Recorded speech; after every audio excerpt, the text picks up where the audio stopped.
সালামু আলাইকুম প্রিয় শিক্ষার্থীরা, কি অবস্থা, কেমন আছো তোমরা সবাই? আশা করি তোমাদের সবগুলো পরীক্ষা অনেক বেশি ভালো হয়েছে এবং এরই ধারাবাহিকতা বজায় রেখে তোমাদেরকে পৌরনীতি এবং নাগরিকতা এই পরীক্ষাটাও অনেক বেশি ভালো দিতে হবে। এবং তোমাদের পরীক্ষায় ভালো করার অন্যতম মূল মন্ত্র হচ্ছে এমসিকিউ যেগুলো আসবে সেগুলো সবগুলো কারেক্ট করে ফেলা। এবং সেইটা করার জন্য এই ক্লাসটা হতে যাচ্ছে তোমাদের একেবারে একটা স্পেশাল ক্লাস, যেখান থেকে তোমাদের অনেকগুলো এমসিকিউ কমন চলে আসবে। সো আমরা আর কথা বাড়াবো না, ডিরেক্ট হচ্ছে গিয়ে এমসিকিউ সলভ করতে চলে যাব, কারণ তোমাদের কাছে এখন একটা সেকেন্ডও অনেক বেশি মূল্যবান। তো চলো আমরা হচ্ছে গিয়ে এখন এমসিকিউ গুলো সলভ করতে চলে যাই। প্রথম অধ্যায়টাতে আমরা সলভ করি। দেখো, প্রথমেই বলা হয়েছে যে পৌরনীতির ইংরেজি প্রতিশব্দটা কি। পৌরনীতির ইংরেজি প্রতিশব্দ আমরা জানি সিভিস এবং সিভিটাস, এই দুইটা শব্দ থেকে আমার কি এসেছে, সিভিক্স শব্দটা এসেছে। একটা হচ্ছে সিভিস আর একটা হচ্ছে সিভিটাস, এই দুইটা শব্দের মিলিত রূপ হচ্ছে কি সিভিক্স। এই দুইটা শব্দের মিলিত রূপ কি সিভিক্স, এবং এই সিভিক্স শব্দ থেকেই মূলত পৌরনীতি শব্দটা আসছে। তাইলে পৌরনীতির ইংরেজি প্রতিশব্দ কোনটা? সিভিক্স। পৌরনীতির ইংরেজি প্রতিশব্দ সিভিক্স। এইবার আসো, পৌরনীতিকে কোন ধরনের বিজ্ঞান বলা হয়? এটা আমরা সবাই জানি, পৌরনীতিকে বলা হয় হচ্ছে নাগরিকতা বিষয়ক বিজ্ঞান। এবং পৌরনীতিকে নাগরিকতা বিষয়ক বিজ্ঞান কে বলেছে? E.M. হোয়াইট বলেছে। কে বলেছে? E.M. হোয়াইট বলেছেন। সিভিটাস শব্দের অর্থ কি? আমরা জানি সিভিস এইটা মানে হচ্ছে নাগরিক, আর সিভিটাস শব্দের অর্থ হচ্ছে নগর রাষ্ট্র। সিভিটাস শব্দের অর্থ হচ্ছে নগর রাষ্ট্র। যদি বলতো সিভিস তাহলে বলতাম নাগরিক, ঠিক আছে? সো সিভিটাস নগর রাষ্ট্র, সিভিস কি বলছি? নাগরিক। সিভিস শব্দের অর্থ তাহলে কি? নাগরিক। ওকে, এরপর সিভিস শব্দটি কোন ভাষা থেকে এসেছে? সিভিস হোক কিংবা সিভিটাস হোক, দুইটা শব্দই কিন্তু এসেছে ল্যাটিন শব্দ থেকে। তাহলে কোন ভাষা থেকে এসেছে? ল্যাটিন ভাষা থেকে এসেছে। ওকে, এরপর বলেছে প্রাচীন গ্রিসে নাগরিক এবং নগর রাষ্ট্র এই দুইটার মধ্যে সম্পর্ক কেমন ছিল? বইয়ে স্পষ্ট অক্ষরে বলা আছে নাগরিক এবং নগর রাষ্ট্রের মধ্যে প্রাচীন গ্রিসের সম্পর্ক ছিল অবিচ্ছেদ্য। কি কেমন ছিল? অবিচ্ছেদ্য। এরপর প্রাচীনকালে কোন দেশে নগর রাষ্ট্র বিদ্যমান ছিল? প্রাচীনকালে কোন দেশে কি বিদ্যমান ছিল? নগর রাষ্ট্র। একটু আগেই দেখে এলাম যে প্রাচীন গ্রিসে কেমন করে নাগরিক এবং নগর রাষ্ট্রের মধ্যে সম্পর্ক ছিল। তাহলে কোন দেশে? অবশ্যই গ্রিসে, অবশ্যই গ্রিসে। এরপর নাগরিকতা কি? নাগরিকতা, তুমি দেখো, নাগরিক এই শব্দটা হচ্ছে ব্যক্তির পরিচয়। নাগরিক এই শব্দটা ব্যক্তির পরিচয়কে বহন করে, কিন্তু নাগরিকতা, নাগরিক হিসেবে সে যে মর্যাদাগুলো ভোগ করবে সেইটাকে বলা হয়। অর্থাৎ নাগরিক হিসেবে ব্যক্তির যে মর্যাদা, এই জিনিসটাই হচ্ছে নাগরিকতা। পরীক্ষায় অনেকবার এই জিনিসটা আসে, সো ভালোভাবে পড়তে হবে। এরপর নাগরিকের মর্যাদাকে কি বলা হয়? মাত্রই পড়লাম নাগরিকতা। তারপর শব্দগত অর্থে নাগরিক কি? একেবারে ফার্স্ট অ্যান্সার করতে হবে। শব্দগত অর্থে নাগরিক মানে কি? নাগরিক মানে শব্দগত অর্থে নগরের অধিবাসী। নাগরিক নগরের অধিবাসী, হিসাব সহজ। তো নগরের অধিবাসী হবে অ্যান্সার। এইবার আসো, বিষয়বস্তুর দৃষ্টিতে পৌরনীতিকে কয়টি অর্থে আলোচনা করা যায়? কি বলছে বিষয়বস্তুর দৃষ্টিতে? একটা হচ্ছে গিয়ে সংকীর্ণ অর্থে, আর একটা হচ্ছে বিস্তীর্ণ অর্থে বা বিস্তৃত অর্থে। তাহলে কয়টা ভাগ হইলো? দুইটা ভাগ হইলো। তাহলে একটা হচ্ছে তার সংকীর্ণ অর্থে, আর একটা হচ্ছে তার বিস্তৃত অর্থে। দুই ভাগে আমরা হচ্ছে গিয়ে ভাগ করতে পারি বা দুই অর্থে আলোচনা করতে পারি। এরপর পৌরনীতিকে জ্ঞানের মূল্যবান শাখা কে বলেছেন? E.M. হোয়াইট বলেছেন। কে বলেছেন? E.M. হোয়াইট বলেছেন। এরপর নাগরিকতার স্থানীয় বিষয় কোনটি? নাগরিকতার স্থানীয় বিষয় কোনটি? দেখো, স্থানীয় বিষয় মানে কি? যেইটা সবচেয়ে ছোট হবে, জাতীয় সংসদ, সার্ক, জাতিসংঘ, সবগুলো ছোট হচ্ছে সিটি কর্পোরেশন। তাহলে নাগরিকতার স্থানীয় বিষয় কোনটি? City corporation. কোনটি নাগরিকের আন্তর্জাতিক বিষয়? এই যে ইউনিয়ন পরিষদ, এই যে পৌরসভা, এই দুইটাই হচ্ছে তার স্থানীয় দিক। জাতিসংঘ হচ্ছে তার আন্তর্জাতিক দিক, শাসন বিভাগ হচ্ছে তার জাতীয় দিক। তাইলে সবচেয়ে বড় যেটা জাতিসংঘ, ওইটা তার কি? ওটা হচ্ছে কি তার আন্তর্জাতিক বিষয়। এরপরে আসো, পরিবারের গঠন কাঠামোর ভিত্তিতে পরিবারকে কয় ভাগে ভাগ করা যায়? অর্থাৎ আমার হয় হবে একক পরিবার, আর না হলে হবে আমার যৌথ পরিবার। এর মাঝামাঝি বা অন্য কিছু হওয়ার আমার কোনো সুযোগ নাই। তাহলে আমার একক অথবা যৌথ কয় ধরনের পরিবার আছে? 2 ধরনের পরিবার আছে। পরিবারের শ্রেণী বিভাগ করার ক্ষেত্রে কোন জিনিসটা প্রযোজ্য? সামাজিক স্বীকৃতি? না। শ্রেণী বিভাগ করব আমি। রাজনৈতিক স্বীকৃতি? দরকার নাই। সন্তান লালন পালন? দরকার নাই। বংশ গণনা এবং নেতৃত্ব, অর্থাৎ পরিবারটা কি পিতৃতান্ত্রিক নাকি মাতৃতান্ত্রিক, ওইভাবে আমি ভাগ করতে পারতেছি। তাহলে কারেক্ট অ্যান্সার হবে বংশ গণনা এবং নেতৃত্ব। দেবব্রতের মা পরিবারের কর্তৃত্ব করেন, তার মানে দেবব্রতের মা করতেছেন, তার মানে এটা অবশ্যই হবে মাতৃতান্ত্রিক পরিবার। বলছে যে দেবব্রতের পরিবারের ক্ষেত্রে কোনটি প্রযোজ্য, অর্থাৎ তার পরিবারটা মাতৃতান্ত্রিক। এখানে কোনটা মাতৃতান্ত্রিক? আমরা জানি গারোদের ক্ষেত্রে আমরা মাতৃতান্ত্রিক পরিবার দেখতে পাই এবং খাসিয়াদের ক্ষেত্রেও আমরা মাতৃতান্ত্রিক পরিবার দেখতে পাই। তো এখানে যেহেতু গারো আছে, উত্তর হবে গারো। এরপর বলছে কোন ধরনের পরিবার গারো সমাজে দেখা যায়? মাত্রই পড়লাম মাতৃতান্ত্রিক। বৈবাহিক সূত্রের ভিত্তিতে পরিবার কয়টি শ্রেণীতে বিভক্ত, অর্থাৎ আমি কয়টা বিবাহ করতেছি? আমরা জানি আমাদের একজন স্বামীর একাধিক স্ত্রী থাকতে পারে, যেটাকে আমরা বলি বহু পত্তিক। একজন স্ত্রীর একাধিক স্বামী থাকতে পারে, এইটা সাধারণত দেখা যায় না আমাদের সমাজে, আমরা এটাকে বলি বহু পতি। আরেকটা আছে একজন স্বামীর একজন স্ত্রী, তাকে আমরা বলি কি? এক পত্তি। তাইলে আমাদের অ্যান্সারটা কি হবে? কয় ভাগে ভাগ করলাম? 3টা ভাগে ভাগ করলাম। তাইলে শ্রেণীতে কয়টা? 3টা। ওকে, আমাদের সমাজে কোন ধরনের পরিবার বেশি দেখা যায়? পিতৃতান্ত্রিক পরিবার বেশি দেখা যায়, তার মানে অ্যান্সার হবে হয় এইটা নাইলে এইটা। এখন আমাদের সমাজে কি বহুপত্তিক, অর্থাৎ একজন স্বামীর একাধিক স্ত্রী এমন পরিবার বেশি? না, আমাদের সমাজে একজন স্বামীর একজন স্ত্রী এমন পরিবার বেশি। তার মানে উত্তরটা হবে ক, একপত্তিক এবং পিতৃতান্ত্রিক। শিশুর শাশ্বত বিদ্যালয় কোনটা? শিশুর শাশ্বত বিদ্যালয় হইল পরিবার, কারণ পরিবারই সে প্রথম কোনো কিছু বুঝতে শিখে, কোনো কিছু শিখতে শেখে, তাহলে পরিবার। এরপর বর্তমানে পরিবারের কাজ কেন হ্রাস পেয়েছে? উত্তর খুব সোজা, আমাদের তথ্য যোগাযোগ প্রযুক্তির উন্নতির কারণেই এখন অনেক কাজ আমাদের পরিবারের করতে হয় না, সেই দায়িত্বগুলো মিডিয়া, নিউজ এগুলো নিয়ে নিয়েছে। সো তাহলে বর্তমানে পরিবারের কাজ হ্রাস পাওয়ার কারণ হচ্ছে বিজ্ঞান এবং প্রযুক্তির উন্নতি। ওকে, সো এরপর সন্তান জন্মদান এবং লালন পালন কোন ধরনের কাজ? সন্তান জন্মদান দেয়া এবং লালন পালন করা এইটা অবশ্যই পরিবারের জৈবিক কাজ। এই যে সন্তানকে পৃথিবীতে নিয়ে আসা, এইটা হচ্ছে পরিবারের জৈবিক কাজ।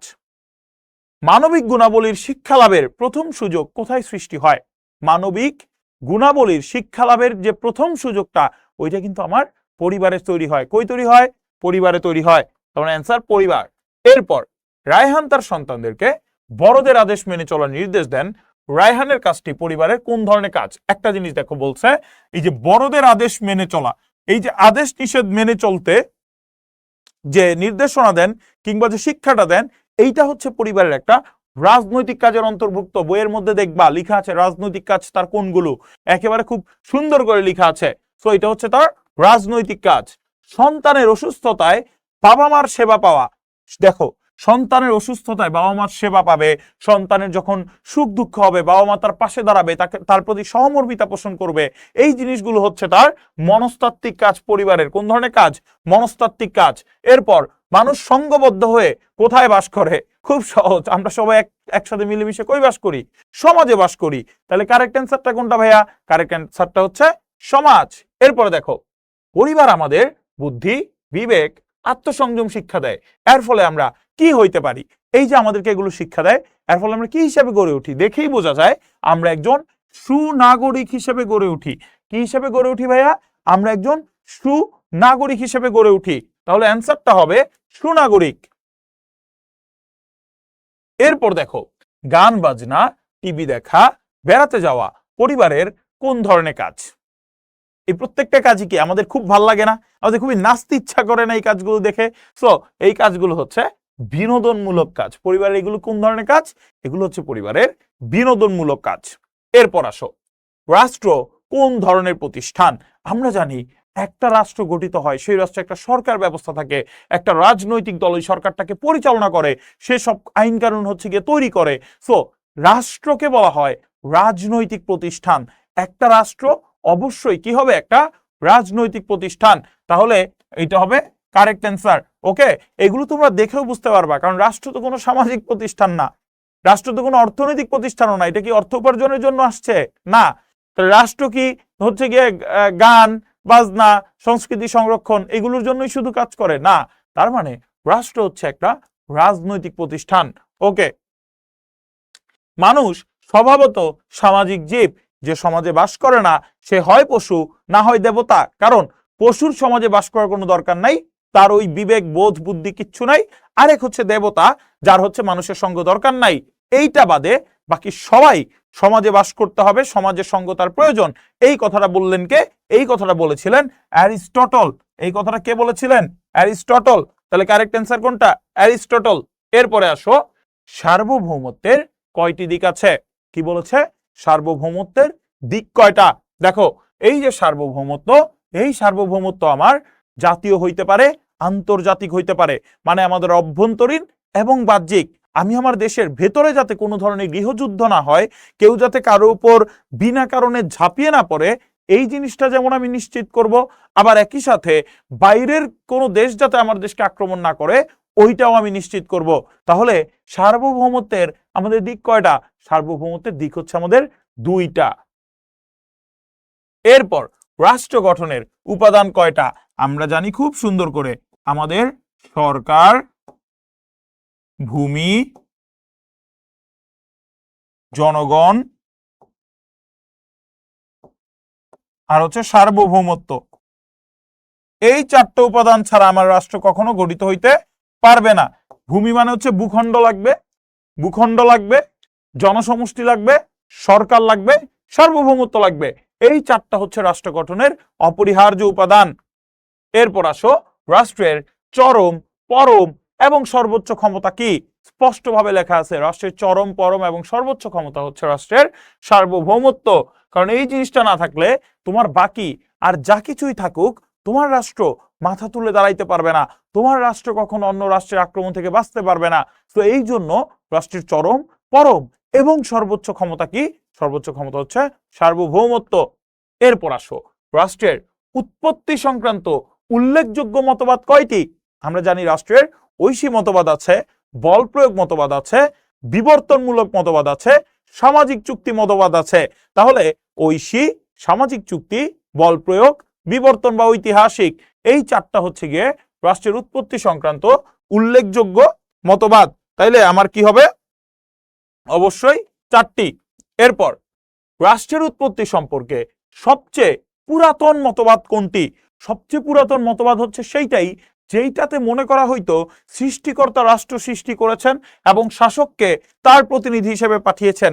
এইটা তাইলে ভাইয়া কোন মতবাদ? একটু মনে করে দেখো তো। অবশ্যই ওটা হচ্ছে ঐশী মতবাদ। কোন মতবাদ? ঐশী মতবাদ, সবচেয়ে পুরাতন মতবাদ। শোভন শ্রেণীতে সবসময় নিজের মতো সবাইকে, মানে নিজের মত সবাইকে চাপিয়ে দেয় এবং সে নেতৃত্ব ধরে রাখতে চায়, কখনো কখনো অন্যদের উপর জোরও খাটায়। শোভনের আচরণের সাথে রাষ্ট্রের উৎপত্তির কোন মতবাদের মিল রয়েছে? সে কি করতেছে? সে জোর করতেছে, তার নেতৃত্ব মাইনে নিতে সবাইকে চাপ দিচ্ছে। এটা কি? ওই যে শক্তি প্রয়োগ বা বল প্রয়োগ যে মতবাদ আছে, সেইটাতে বলতেছে যে শক্তি প্রদর্শনের মাধ্যমেই রাষ্ট্রের সৃষ্টি হয়েছে, রাষ্ট্রকে দখল করা হয়েছে। তাহলে তার যে আচরণ আর বল প্রয়োগ মতবাদ, দুইটা কি হয়? দুইটা মিলে যায়। তাহলে আমার অ্যান্সার হবে বল প্রয়োগ মতবাদ। রাষ্ট্রের উৎপত্তি সংক্রান্ত সামাজিক চুক্তি, অর্থাৎ মানুষ প্রকৃতির রাজ্যে বসবাস করত, প্রকৃতি থেকেই সবকিছু নিত, কিন্তু সেই সময় আইন শৃঙ্খলা ছিল না, কাউকে নিয়ন্ত্রণ করার মতো কিছু ছিল না। তখন কি করলো? নিরাপত্তার জন্য তারা একে অপরের সামাজিক চুক্তি করলো, মিলিত হইল। হ্যাঁ, তো ওই জায়গা থেকেই এই যে তোমার সামাজিক চুক্তি মতবাদটা আসে এবং এর প্রবর্তক হচ্ছে এই যে রুশো সাহেব, যে জ্যাক রুশো। ঠিক আছে, এরপরে আসো, যে জ্যাক রুশো রাষ্ট্রের উৎপত্তি সংক্রান্ত মাত্রই পড়লাম সামাজিক চুক্তি। রাষ্ট্রের উৎপত্তি সংক্রান্ত ঐতিহাসিক মতবাদের সমর্থক কে? কি বলছে? রাষ্ট্রের উৎপত্তি সংক্রান্ত ঐতিহাসিক মতবাদ, ঐতিহাসিক বা বিবর্তনমূলক মতবাদ, এইটা অধ্যাপক গার্নার বা ডক্টর গার্নারের, অধ্যাপক গার্নার। এরপর রাষ্ট্রের উৎপত্তি সংক্রান্ত সঠিক মতবাদ হিসেবে ধরা হয় এই ঐতিহাসিক বা বিবর্তনমূলক মতবাদকেই। তো এইটাও দিছে কে? Doctor Garner. তার মতে তোমার ধর্মের বন্ধন হইতে পারে, সাংস্কৃতিক বন্ধন হইতে পারে, এই সব কিছুর ভিত্তিতে রাষ্ট্র হচ্ছে গিয়ে গঠিত হইছে, যুদ্ধ বিগ্রহ হইতে পারে। হ্যাঁ, সো ভাষার ভিত্তিতে গড়ে ওঠা, এই যে সে বলছে যে ভাষা কিংবা ধর্ম কিংবা সংস্কৃতি এদের যদি বন্ধন থাকে তাহলে তাদের মেলবন্ধনে একটা রাষ্ট্র গড়ে ওঠা সহজ। যেমন আমরা বাংলা ভাষাভাষী মানুষ, আমরা একটা রাষ্ট্র গঠন করেছি ধর্মের ভিত্তিতে। ইসরায়েল, হ্যাঁ, ইহুদিদের নিয়ে একটা রাষ্ট্র গঠন করেছে। সৌদি আরব, মুসলিমরা আছে ওইখানে। সো এই রকম ভিত্তিতে রাষ্ট্র গঠিত হয়েছে তার মতবাদ অনুসারে। সো যে ভাষার ভিত্তিতে যেটা গড়ে উঠছে এটা তাহলে কোন মতবাদ? এটা অবশ্যই বিবর্তনমূলক মতবাদ। এরপর রাষ্ট্র বিধাতার সৃষ্টি নয়, বল প্রয়োগের মাধ্যমেও সৃষ্টি হয়নি, বরং ঐতিহাসিক ক্রম বিবর্তনের মাধ্যমে সৃষ্টি হয়েছে। ওটা অবশ্যই ডক্টর গার্নারের, কারণ এইটার প্রবক্তাই সে। এরপর আমি রাষ্ট্র উক্তিটি কার? এই কথাটা বলছে রাজা চতুর্দশ লুই, আমি রাষ্ট্র। সো অ্যান্সার হবে রাজা চতুর্দশ লুই। তারপর একজন নাগরিকের নিজ পৌরসভায়, কি বলছে? একজন নাগরিকের নিজ পৌরসভায় বসবাস দ্বারা নাগরিকতার যে বিষয়টি নির্দেশ করে তা কি? দেখো কি বলছে, নিজ পৌরসভায়। পৌরসভা, ইউনিয়ন, এগুলো নাগরিকতার কোন দিক ভাইয়া? এগুলো অবশ্যই নাগরিকতার স্থানীয় দিক। এবং দেখো এই যে প্রথমটা তোমার একটা সিঙ্গেল অপশন কিন্তু আছে, তাইলে অবশ্যই কি হবে? এটা অবশ্যই এটা হবে স্থানীয় দিক। এরপর আসো, পৌরনীতির আলোচ্য বিষয় কোনটি? পৌরনীতির আলোচ্য বিষয় নাগরিক ও নাগরিকতা সম্পর্কিত বিষয়, তার মানে অবশ্যই এটা কারেক্ট আছে। সরকারের বিভিন্ন বিভাগ কারেক্ট। আন্তর্জাতিক সংস্থা সমূহ, অবশ্যই জাতিসংঘ সহ বিভিন্ন আন্তর্জাতিক সংস্থা নিয়েও পৌরনীতি আলোচনা করে থাকে, তার মানে অ্যান্সার হবে তিনটাই সঠিক। এরপর অনিকার পিতার নাম অসীম, তাদের পরিবারে পিতার ভূমিকাই মুখ্য, তার মানে বোঝা যাচ্ছে এটা হচ্ছে পিতৃতান্ত্রিক। তার পিতা শেষ বয়সে এসে একাধিক স্ত্রী গ্রহণ করলেন। ওকে, তার মানে তার পরিবারটা একই সাথে পিতৃতান্ত্রিক, একই সাথে বহুপত্তিক, কারণ তার পিতা শেষ বয়সে এসে একাধিক স্ত্রী গ্রহণ করছে। কিন্তু এইখানে তো বলে নাই যে কোথাও যে নারীরা প্রধান কিংবা মায়ের ভূমিকা প্রধান ছিল, কোথাও বলে নাই, তার মানে এইটা হচ্ছে না। অ্যান্সার হবে 2 আর 3। এরপর বলছে আধুনিক রাষ্ট্রবিজ্ঞানীরা ঐশী মতবাদকে অগণতান্ত্রিক বলেছেন, কারণ কি? ঐশী মতবাদ অর্থাৎ যেই মতবাদে বলা হয়েছিল রাষ্ট্র সৃষ্টিকর্তার সৃষ্টি এবং শাসকগণ হচ্ছেন তার প্রতিনিধি, সে ওই সৃষ্টিকর্তা ছাড়া কাউকে জবাবদিহি করতেন না, তার মানে এইটা অগণতান্ত্রিক। এর কারণ কি? কারণ হচ্ছে এর মাধ্যমে জবাবদিহিতার সুযোগ নেই, সত্য। জনগণের স্বাধীনতা নেই, সত্য। শাসকের আদেশ মেনে না চললেও চলে, মিথ্যা। কারণ এইখানে শাসকের আদেশ আমাকে অবশ্যই মেনে চলতে হবে, কারণ বলা হয় কি? বলা হয় সে হচ্ছে তোমার সৃষ্টিকর্তার প্রতিনিধি। তো দেখো 1 আর 2। এরপর সামাজিক চুক্তি মতবাদ অনুযায়ী রাষ্ট্র সৃষ্টির পূর্বে মানুষ কি করত? সামাজিক চুক্তি মতবাদ অনুযায়ী রাষ্ট্র সৃষ্টি হওয়ার পূর্বে মানুষ প্রকৃতির নিয়ম মেনে চলতো, প্রাকৃতিক সুযোগ সুবিধা ভোগ করত, যুদ্ধ বিগ্রহে লিপ্ত থাকতো। তিনটাই সঠিক, প্রথম দুইটা করত। এবং অনেক সময় যেহেতু তাদেরকে নিয়ন্ত্রণ করার জন্য কোনো আইন ছিল না, সো যুদ্ধ বিগ্রহ দেখা যাইতো। তার মানে অ্যান্সার হচ্ছে তিনটাই। ওকে, এরপর সরকার যেসব বিভাগের সমন্বয়ে গঠিত হয়, আমরা চিরকাল জানি সরকার আইন বিভাগ, শাসন বিভাগ, বিচার বিভাগ, এই তিনটা বিভাগের সমন্বয়ে গঠিত হয়। তাহলে কারেক্ট অ্যান্সার কি? কারেক্ট অ্যান্সার হচ্ছে তিনটাই। ওকে, সো আমরা নেক্সট অধ্যায়ে শিফট করি, আইন, স্বাধীনতা, সাম্য। আইন, স্বাধীনতা, সাম্য। চলো, আইন কি? খুব সুন্দর প্রশ্ন। আমরা জানি যা কিছু করলে সেটা আইন হয় না, এইটা আমরা খুব সুন্দরভাবে তোমাদেরকে পড়াইছিলাম, তাই না? আইন হইতে হইলে এটা অবশ্যই রাষ্ট্র কর্তৃক স্বীকৃত, সমর্থিত হইতে হবে। তাহলে আইন কি? আইন হচ্ছে রাষ্ট্র কর্তৃক স্বীকৃত বিধিবিধান, রাষ্ট্র কর্তৃক স্বীকৃত বিধিবিধান।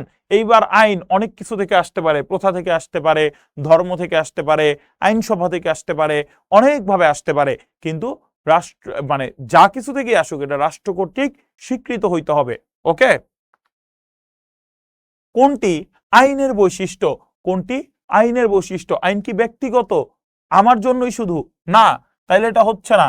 আইন কি দলীয়, একটা নির্দিষ্ট দলের জন্য? না। আইন কি একটা বিশেষ সম্প্রদায়ের জন্য, বাকিদের জন্য না? তাহলে এটাও না। তাহলে কি? আইন সর্বজনীন, সবার জন্য সত্য। আমার জন্য যে আইন, তোমার জন্য সে আইন। তাহলে অ্যান্সারটা হবে সর্বজনীন। এরপর আসো, মানুষ আইন মান্য করে কেন? খুব সুন্দর প্রশ্ন। মানুষ আইন মান্য করে কেন? বলা হয় মানুষ শাস্তির ভয় এবং যৌক্তিকতার উপলব্ধি, এই দুইটা কারণেই আইন মান্য করে। তবে মূলত মানুষ আইনটা মান্য করে শাস্তির ভয়ে। তাহলে এখানে আছে মানুষ আইন মান্য করে কেন, উত্তর হবে শাস্তির ভয়ে। আইন মানুষের কোন ধরনের কার্যকলাপকে নিয়ন্ত্রণ করে? আইনের একটা সীমাবদ্ধতা হচ্ছে তুমি মনে মনে একটা খারাপ কাজ করতে চাও, এইটা আইন নিয়ন্ত্রণ করতে পারবে না, কারণ এটা সম্ভব না। তুমি মনে মনে কি ভাবতেছো এটা তো আর আইন জানে না। তো মানুষের অভ্যন্তরীণ কার্যক্রমকে কখনোই আইন নিয়ন্ত্রণ করতে পারে না। আইন কেবলমাত্র মানুষের বাহ্যিক আচরণকেই নিয়ন্ত্রণ করতে পারে বা বাহ্যিক কাজকর্মকেই নিয়ন্ত্রণ করতে পারে। তাহলে আইন মানুষের কোন ধরনের কার্যকলাপকে নিয়ন্ত্রণ করে? উত্তর হচ্ছে বাহ্যিক। এরপর আসো, সাধারণত আইনকে কয় ভাগে ভাগ করা যায়? সাধারণত আইনকে কয় ভাগে ভাগ করা যায়? আমরা জানি আইনকে সাধারণত 3 ভাগে ভাগ করা যায়। কি কি? ব্যক্তি সংক্রান্ত আইন, তারপর হচ্ছে কি তোমার সরকার সংক্রান্ত আইন, আর হচ্ছে গিয়ে আরেকটা বোধ হয় বেসরকারি আইন বা এরকম কিছু, বইয়ে দেখে নিবা। সো আইনকে সাধারণত তোমার 3 ভাগেই ভাগ করা হচ্ছে। ঠিক আছে, ওকে। এরপর ব্যক্তির সাথে ব্যক্তির সম্পর্ক রক্ষার জন্য কোন আইন প্রণয়ন করা হয়? ব্যক্তির সাথে ব্যক্তির সম্পর্ক রক্ষা, মনে রাখো আমার সাথে আরেকজন বা আমার সাথে তোমার যে সম্পর্ক, ওইটা রক্ষা করার জন্য সব সময় বেসরকারি আইনটা হবে। ধরো তোমার সাথে আমার জমি জমা নিয়ে চুক্তি হবে বা কোনো কিছু নিয়ে ডিল হবে, ওইগুলো কিন্তু বেসরকারি আইনের অধীনে। ঠিক আছে, ওকে। এরপরে আসো, এই যে এখানে আরেকটা কথা আছে না, এই যে ফৌজদারি, এই ফৌজদারি হচ্ছে শাস্তি দেওয়ার জন্য যে আইনটা, ওইটা হবে ফৌজদারি আইন। ঠিক আছে, এটা কিন্তু প্রশ্নে আসে যে অপরাধীকে শাস্তি দেওয়ার জন্য কোন ধরনের আইন হচ্ছে গিয়ে কাজে লাগে, ওইটা হচ্ছে ফৌজদারি আইন। ল অব দা কনস্টিটিউশন কার লিখা? আমাদের পরম শ্রদ্ধেয়, এটা লিখা হচ্ছে তোমার অধ্যাপক A.V. ডাইসির, অধ্যাপক A.V. ডাইসির। এরপর বাংলাদেশের পারিবারিক ও সম্পত্তি আইনের অধিকাংশ কোন ধর্ম থেকে এসেছে? পারিবারিক এবং সাংস্কৃতিক আইন সব বাদ দাও, বাংলাদেশে সবচেয়ে বেশি জনগোষ্ঠী কোন দুইটা ধর্মের? হিন্দু আর মুসলিম। তাইলে উত্তরটা হবে হিন্দু আর মুসলিম থেকেই সবচেয়ে বেশি আইন আসছে। ওকে। এবং আমাদের যে পারিবারিক আইনগুলো, ওইগুলো ধর্মীয় আইন। হ্যাঁ, পারিবারিক আইনগুলো ধর্মীয় আইন। এরপর আসো, আইনের উৎস কয়টা? আইনের উৎস কয়টা? আইনের উৎস হচ্ছে 6টা। তোমার প্রথা, ধর্ম, আরো যা যা আছে সবকিছু মিলে আইনের ধর্ম হয় 6টা। এরপর commentaries on the laws of England, এইটা কে বলছে? এইটা হচ্ছে উইলিয়াম ব্ল্যাকস্টোনের একটা বই, উইলিয়াম ব্ল্যাকস্টোন। হ্যাঁ, স্যার উইলিয়াম ব্ল্যাকস্টোন। এরপর বিচারক মিস্টার জেট মামলা সমাধানের জন্য কোনো উপযুক্ত আইন না পাওয়ায় নিজের বিচার বুদ্ধি দিয়ে বিচার করেন। এইটা হচ্ছে গিয়ে আইনের কোন প্রথা? আমরা জানি বিচারকগণ অনেক সময় কাজ করতে যে এমন সমস্যার সম্মুখীন হন যেটা আইনের মধ্যে নাই, তখন তারা কি করে? নিজেদের মেধা, বুদ্ধি, প্রজ্ঞা এইগুলো দিয়ে নতুন করে, মানে নতুন করে বলতে সে তার মতো করে একটা আইন করেন, পরবর্তীতে এই আইন অন্যান্য বিচারকগণ আবার পালন করতে থাকেন। এইভাবে যে আইনটা আসে সেইটা হচ্ছে ন্যায়বোধ। বিচারকের ন্যায়বোধ থেকে, মানে তার কাছে যেটা ভালো মনে হয়েছিল, তার কাছে যেটা ন্যায় মনে হয়েছিল, ন্যায় বিচারের স্বার্থে সে সেটাই করছে। এটা হচ্ছে কি ন্যায়বোধ। এরপর আধুনিক কালে আইনের প্রধান উৎস কোনটা? এটা আমরা সবাই জানি। আজকের এই আধুনিক পৃথিবীতে দাঁড়িয়ে আইনের প্রধান উৎস হচ্ছে আইনসভা। অবশ্যই আইনসভাতেই এখন সবচেয়ে বেশি আইন তোমার তৈরি করা হয়। এরপর বলছে কোনটি গণতন্ত্রের প্রাণস্বরূপ? কোনটি গণতন্ত্রের প্রাণস্বরূপ? এইখানকার দেখো 3টা দেখলেই বুঝবা, গণতন্ত্রের প্রাণ হচ্ছে আইনের শাসন। কারণ আইনের শাসন না থাকলে তুমি নির্বাচনে ভোট দিবা, হ্যাঁ, এটা তোমার স্বপ্ন হয়ে যাবে। তাহলে গণতন্ত্রের প্রাণস্বরূপ হচ্ছে আইনের শাসন। আইনের শাসনের ফলে কি হয়? আইনের শাসনের ফলে সরকার দীর্ঘমেয়াদী হবে কিনা ওটা নির্ভর করতেছে তার কাজের উপর। ক্ষমতার বিকেন্দ্রীকরণ করবে কিনা ওটা সরকারের ধরনের উপর। সামাজিক মূল্যবোধ অক্ষুণ্ণ থাকবে কিনা ওইটা নির্ভর করতেছে তোমার সরকার তোমার কিভাবে হচ্ছে রাষ্ট্রকে পরিচালনা করতেছে তার উপর। মোটামুটি আইনের শাসনের ফলে যেটা হয় সেটা হচ্ছে সরকার এবং জনগণের মধ্যে একটা আন্তরিকতা বা একটা সুসম্পর্ক গড়ে ওঠে, কারণ সে ন্যায় বিচার করতেছে, যার যার প্রাপ্ত অধিকার তাকে বুঝাই দিচ্ছে। এই জন্য সরকার এবং জনগণের মধ্যে একটা আন্তরিকতাপূর্ণ সম্পর্ক গড়ে ওঠে। এরপর দেখো আইনের শাসন বলতে নিজের কোনটাকে বোঝায়? আইন প্রয়োগে কঠোরতা? না, কারণ আইনের শাসন বলতে মানে অপ্রয়োজনে আইন কেন প্রয়োগ করবে, এটাকে তো আর বোঝাবে না। আইনবিদরা কি শাসন করে? করে না।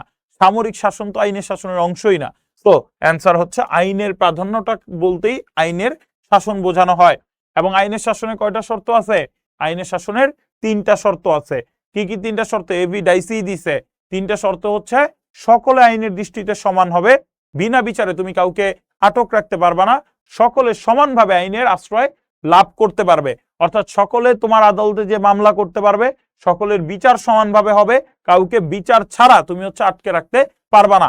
এইটাই হচ্ছে গিয়ে তোমার আইনের শাসনের 3টা শর্ত।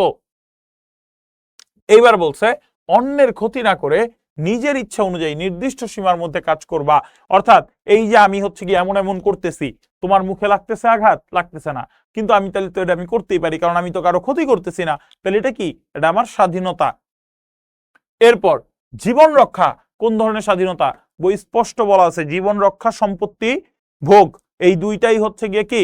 জীবন রক্ষা, সম্পত্তি ভোগ, এই দুইটাই হচ্ছে তোমার সামাজিক অধিকার। বই স্পষ্ট বলা আছে সালেহা বেগম দুরারোগ্য ব্যাধিতে আক্রান্ত, তার সকল সম্পত্তি বিক্রি করে ব্যয়বহুল চিকিৎসার খরচ জোগাড় করতেছেন তিনি। এতে তার পরিবার আর্থিক সংকটে পড়ছে, কিন্তু কোনো বাধা দিতে পারে নাই। সালেহা বেগম কোন ধরনের স্বাধীনতা ভোগ করতেছে? সে কি বিক্রি করে দিছে? তার সম্পত্তি বিক্রি করে দিছে। তাহলে সম্পত্তি, এই যে তার সম্পত্তি সে বিক্রি করে দিবে, এটা তার কোন ধরনের স্বাধীনতা? মাত্রই বলছি সম্পত্তি ভোগের স্বাধীনতা হচ্ছে সামাজিক স্বাধীনতা। এরপর বিদেশে অবস্থানকালীন নিরাপত্তা, এটা খুব ভালোভাবে বুঝাইছি পড়ানোর সময়ও। বিদেশে অবস্থানকালীন নিরাপত্তা এবং সরকারি চাকরি লাভ দুইটাই হচ্ছে তোমার রাজনৈতিক অধিকার। শুধু চাকরি লাভ হচ্ছে তোমার অর্থনৈতিক অধিকার, কিন্তু সরকারি চাকরি লাভ হচ্ছে তোমার রাজনৈতিক অধিকার, এবং বিদেশে অবস্থানকালীন নিরাপত্তা লাভ হচ্ছে কি তোমার রাজনৈতিক অধিকার। তাহলে অ্যান্সারটা কি হবে? রাজনৈতিক। এরপর দেখো, রিমা এমবিবিএস পাশ করে ডাক্তার হওয়ার ইচ্ছা পোষণ করে। রিমার ইচ্ছার বাস্তবায়ন করা কোন ধরনের স্বাধীনতা?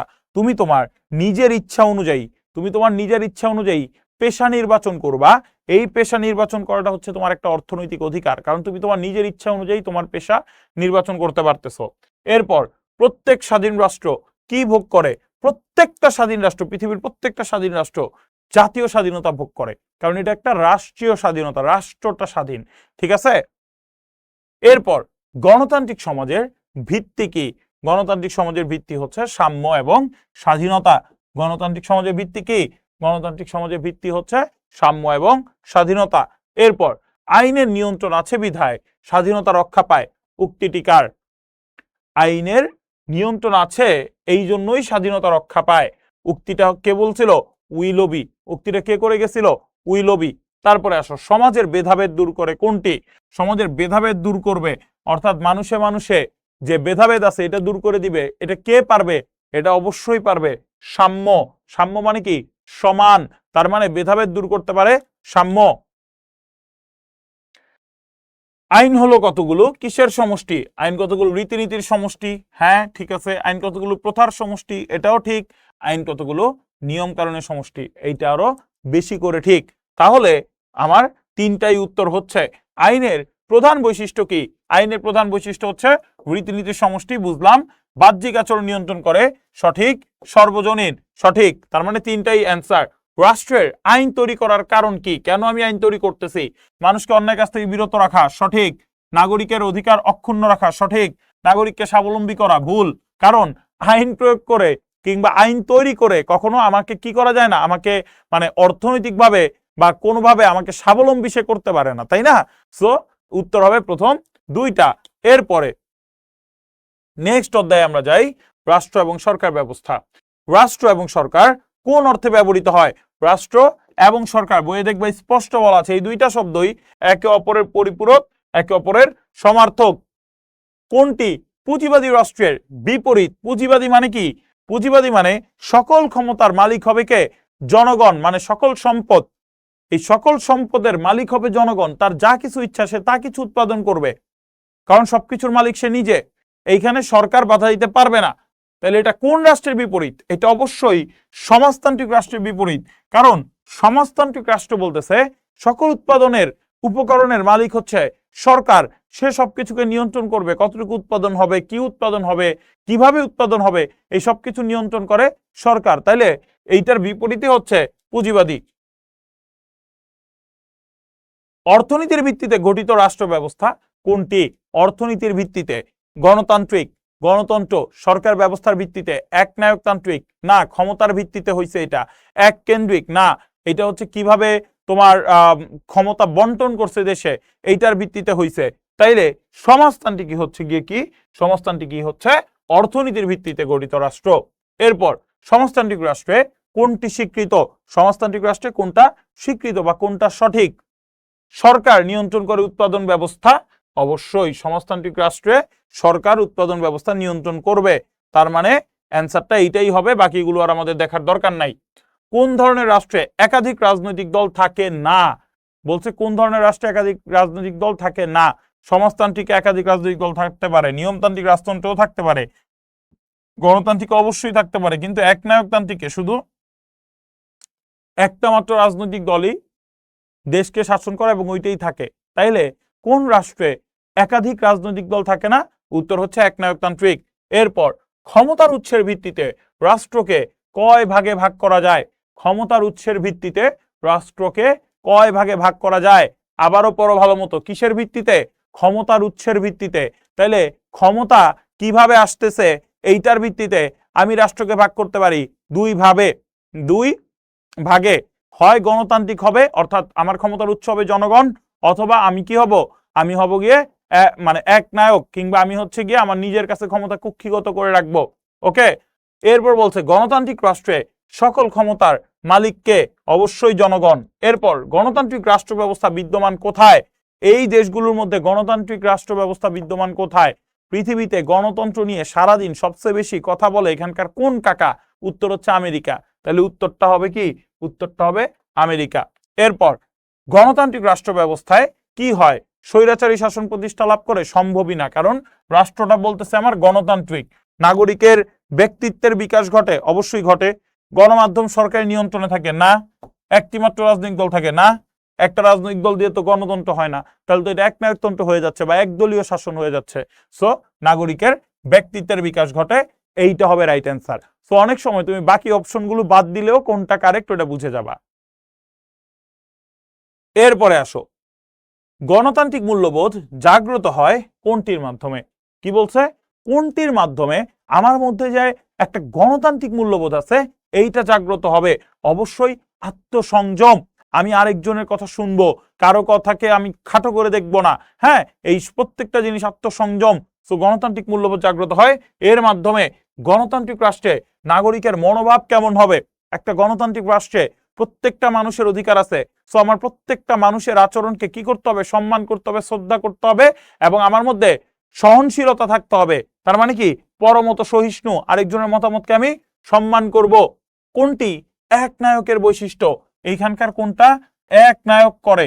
একনায়কের বৈশিষ্ট্য হচ্ছে, দেখো, জবাবদিহিতা না, তার মধ্যে কোনো জবাবদিহিতা থাকে না, স্বচ্ছতা থাকে না, বিচক্ষণতা থাকে না, তার মধ্যে থাকে কি? স্বেচ্ছাচারিতা। নিচের কোনটি এককেন্দ্রিক রাষ্ট্র? ভারত এককেন্দ্রিক রাষ্ট্র না, যুক্তরাষ্ট্র এককেন্দ্রিক রাষ্ট্র না, কানাডা এককেন্দ্রিক রাষ্ট্র না, এককেন্দ্রিক রাষ্ট্র হচ্ছে যুক্তরাজ্য। ক্ষমতা বন্টন নীতির ভিত্তিতে রাষ্ট্রকে কয় ভাগে ভাগ করা যায়? অর্থাৎ আমি ক্ষমতাটা কিভাবে বন্টন করে দিচ্ছি এর ভিত্তিতে রাষ্ট্রকে ভাগ করা যায় দুই ভাগে। মানে ক্ষমতা কিভাবে তুমি ভাগ করতেছো। একনায়কতান্ত্রিক রাষ্ট্রের দোষ কোনটি? বলছে একনায়কতান্ত্রিক রাষ্ট্রের দোষ কোনটি? মৌলিক অধিকার খর্ব করে না। না, একনায়কতন্ত্র মৌলিক অধিকার খর্ব করে। তাহলে এটা অ্যান্সার হবে না। নেতাকে জবাবদিহি করতে হয় না, এটা হইতে পারে। ঘন ঘন নীতির পরিবর্তন হয় না, হয় না। অর্থের অপচয় হয় না, অর্থের অপচয় হয় না। তার মানে তোমার একনায়কতান্ত্রিক রাষ্ট্রের দোষ হচ্ছে নেতাকে তুমি জবাবদিহি করতে হচ্ছে না। এরপর একাধিক অঞ্চল মিলে কোন ধরনের সরকার গঠিত হয়? আমরা জানি যে এই রকম একটা দেশকে যদি পুরো একটা কেন্দ্র থেকে শাসন করা হয় তাহলে ওইটাকে আমরা বলি কেন্দ্রীয় শাসন। ওইটাকে আমরা কি বলি? কেন্দ্র বা কেন্দ্রীয় শাসন। আর যদি আমরা রাষ্ট্রটাকে অনেকগুলো ভাগ করে তারপর ভাগ ভাগ করে শাসন করি তখন এটাকে আমরা বলি তোমার কি? ওই যে যুক্তরাষ্ট্রীয়। এইখানে একটা সরকার থাকে, এইখানে একটা, এইখানে একটা, এইখানে একটা, এইখানে একটা, এরকম করে সরকার থাকে। অর্থাৎ যখন একাধিক অঞ্চল মিলে কোনো সরকার গঠিত হয় তখন আমরা সেটাকে বলি যুক্তরাষ্ট্রীয় সরকার। আমেরিকাতে আছে, ভারতে আছে। হ্যাঁ, এখানে কেন্দ্রে একজন থাকে, আবার প্রতিটা প্রদেশে আলাদা আলাদা সরকার থাকে। এই যুক্তরাষ্ট্রীয় সরকার মূলত অনেক বড় দেশের জন্য উপযোগী। ঠিক আছে, তোমার অনেক বড়, তোমার দেশে যদি অনেক বড় হয় সেই ক্ষেত্রে তুমি একটা কেন্দ্রে থেকে, ধরো এখন ভারত আর বাংলাদেশ মিলে যদি একটা দেশ হইতো, তাহলে কখনো আমি কি ঢাকায় বৈশা থাইকা ভারতের ওই পশ্চিমবঙ্গ না, আরো দূরে ধরো ভারতের মুম্বাই কিংবা ভারতের চেন্নাই কিংবা ভারতের মধ্যপ্রদেশ, ওইটার ক্ষমতার মানে খবর টবর আমার কাছে কিছু থাকতো, আমি কিছু নিতে পারতাম? তোর হচ্ছে না, কারণ এটা অনেক দূর। সেই জন্য বড় দেশগুলো যেটা করে সেটা হচ্ছে অঞ্চলগুলোকে ভাগ ভাগ করে তাদেরকে স্বায়ত্ত শাসন দিয়ে যুক্তরাষ্ট্রীয় সরকার ব্যবস্থা গঠন করে। এই ক্ষেত্রে কেন্দ্রে একটা সরকার থাকে, আবার প্রদেশেও আলাদা সরকার থাকে। জনগণের অংশগ্রহণের সুযোগ নেই কোন শাসন ব্যবস্থায়? কি বলছে? জনগণের অংশগ্রহণের সুযোগ নেই। তাহলে জনগণের অংশগ্রহণের সুযোগ নেই কোন শাসন ব্যবস্থায়? বলো। নিরঙ্কুশ রাজতন্ত্র। এইখানে আমার জনগণের অংশগ্রহণের কোনো সুযোগ নাই। এই যে স্বৈরতন্ত্র, এই স্বৈরতন্ত্র তো জনগণ ভোট দিতে পারে, হ্যাঁ ঠিক আছে, সে ভোট কারচুপি করে বিভিন্ন ভাবে, কিন্তু জনগণকে কিন্তু সে ভোট দেওয়ার সুযোগ দেয় বা জনগণের বিভিন্ন অংশগ্রহণের মাধ্যম থাকে, সেগুলোকে নিয়ন্ত্রণ করে না। কিন্তু নিরঙ্কুশ রাজতন্ত্রে একেবারে কোনো মানে জনগণের অংশগ্রহণের কোনো সুযোগই নেই, সে যা বলবে তাই হবে। স্বৈরতন্ত্রে কি হয়? আসছে, সে ক্ষমতায় আসছে, জনগণের মাধ্যমে ক্ষমতায় এসে তারপর সে আর ক্ষমতা ছাড়তেছে না, এইটা হচ্ছে স্বৈরতন্ত্র। আর নিরঙ্কুশ রাজতন্ত্র কি? জনগণের অংশগ্রহণের কোনো সুযোগই নাই, তাকে জনগণ আনেও নাই, সে হচ্ছে তার মানে পৈতৃকভাবে বা বংশগতভাবে সে ওই শাসনটা পরিচালনা করতেছে। তার মানে জনগণের অংশগ্রহণের সুযোগ নেই নিরঙ্কুশ রাজতন্ত্রে। নিরঙ্কুশ রাজতন্ত্র কোথায় বিদ্যমান? অবশ্যই সৌদি আরব। এরপর কোন সরকার ব্যবস্থায় রাজা বা রানীর ক্ষমতা সীমিত থাকে? নিয়মতান্ত্রিক রাজতন্ত্র, যেটা যুক্তরাজ্যে আছে বা লন্ডনে আছে, ওইখানে রাজা বা রানী থাকবে, কিন্তু তারা শুধুমাত্র নিয়মতান্ত্রিক, অর্থাৎ তারা প্রকৃত ক্ষমতার অধিকারী না। তাদেরকে জাস্ট কেন দেয়া হয়েছে? তাদেরকে জাস্ট দেয়া হয়েছে ঐতিহ্য রক্ষার্থে। ঠিক আছে, তার মানে এখানে অ্যান্সারটা কি হবে? এখানে অ্যান্সারটা হবে ভাইয়া নিয়মতান্ত্রিক রাজতন্ত্র। এরপর কোন রাষ্ট্রে নিয়মতান্ত্রিক রাজতন্ত্র প্রচলিত? যুক্তরাজ্য, বলে দিছি অলরেডি। কোন রাষ্ট্র ব্যবস্থায় সচ্ছলদের উপর উচ্চ হারে কর নির্ধারণ করা হয়? এটা হচ্ছে কল্যাণমূলক রাষ্ট্রে। যাদের অনেক টাকা আছে তারা কর দিবে বেশি, যারা অনেক টাকা কম তাদের করও হবে কম। এটা হচ্ছে কল্যাণমূলক রাষ্ট্রের একটা বৈশিষ্ট্য। কল্যাণমূলক রাষ্ট্রের বৈশিষ্ট্য নিচের কোনটা? এই যে জনগণের উপর কর ধার্য করা, এটা হচ্ছে কল্যাণমূলক রাষ্ট্রের একটা বৈশিষ্ট্য। এরপর দেখো এককেন্দ্রিক সরকারের গুণ কোনটি? কি বলছে? এককেন্দ্রিক সরকারের গুণটা আসলে কোথায়? এককেন্দ্রিক একটা সরকার যদি থাকে তাইলে ওইখানে কিন্তু জনগণ ওই এককেন্দ্রিক সরকারের প্রতি বিশ্বাস রাখতে পারে। তাহলে এইটা হচ্ছে আমার একটা জাতীয় ঐক্য সৃষ্টি করতেছে। আমার এটা কি? এটা হচ্ছে আমার জাতীয় ঐক্যের প্রতীক। এটা কি আমার? এটা হচ্ছে জাতীয় ঐক্যের প্রতীক। এরপর দেখো কোন রাষ্ট্রগুলোতে এককেন্দ্রিক সরকার বিদ্যমান রয়েছে? কি বলছে? কোন রাষ্ট্রগুলোতে এককেন্দ্রিক সরকার বিদ্যমান রয়েছে? যুক্তরাষ্ট্রে এককেন্দ্রিক সরকার নাই, তার মানে এই যে যুক্তরাষ্ট্র এখানেও আছে, তার মানে এটা বাদ। তার মানে এটা আগে আমি বাদ দিয়ে নিলাম, যুক্তরাষ্ট্র যেহেতু হবে না, তার মানে ক বাদ আর ঘ বাদ। এইবার বাংলাদেশ, জাপান আর সৌদি আরব। সৌদি আরবে চলতেছে আমার নিরঙ্কুশ রাজতন্ত্র, তাহলে সৌদি আরবও হওয়ার আমার কোনো সম্ভাবনা নাই, বাদ। তাইলে হবে কি? হবে হচ্ছে বাংলাদেশ, জাপান আর হচ্ছে যুক্তরাজ্য। ওকে। বড় রাষ্ট্রের জন্য কোন সরকার ব্যবস্থা অনুপযোগী? দেখো বলছে কিন্তু অনুপযোগী, তোমরা কিন্তু অনেক সময় এই এই জিনিসটাই খেয়াল করো না, উত্তর দিয়ে বসে থাকো। কোন সরকার ব্যবস্থা অনুপযোগী বড় রাষ্ট্রের জন্য? তাহলে বড় রাষ্ট্রের জন্য কখনোই এককেন্দ্রিক সরকার ব্যবস্থা হওয়া উচিত না। কেন উচিত না এটাও কিন্তু বলে দিছি, যে তুমি অনেক দূরের দূরের খবর বা অবস্থা তুমি এখানে থেকে কেন্দ্রে থেকে নিয়ন্ত্রণ করতে পারবা না, সো এটা বাদ। তাহলে অ্যান্সার হবে কি? এককেন্দ্রিক। এরপর কোন সরকারের গঠন প্রণালী জটিল? আমরা জানি যুক্তরাষ্ট্রীয় সরকারের গঠন প্রণালী জটিল, কারণ প্রদেশগুলোকে স্বায়ত্ত শাসন দেয়া, সেইখানে ক্ষমতার ভাগ করে দেয়া, এগুলো বেশ জটিল বিষয়। যুক্তরাষ্ট্রীয় সরকার ব্যবস্থায় অঞ্চলগুলো বিচ্ছিন্ন হওয়ার সম্ভাবনার কারণ কি? একটা সম্ভাবনা থেকেই যায়। ধরো বাংলাদেশ এবং ভারত মিলে একটা দেশ, এই দেশটা বিচ্ছিন্ন হয়ে যাওয়ার কারণ কি হইতে পারে? হিসাব খুব সহজ। ধরো তোমার ভাষা এক হোক, তোমার অধিকার টধিকার এগুলো পরে আসুক, কিন্তু তোমার সংস্কৃতি তো ভিন্ন, তোমার জীবনধারা আর তার জীবনধারা তো এক না। এই জন্যই মূলত যুক্তরাষ্ট্রীয় সরকারের বা যুক্তরাষ্ট্রীয় সরকার ব্যবস্থা অঞ্চলগুলো বিচ্ছিন্ন হওয়ার একটা সম্ভাবনা থাকে। কেন? সাংস্কৃতিকভাবে ভিন্ন হওয়ার কারণে।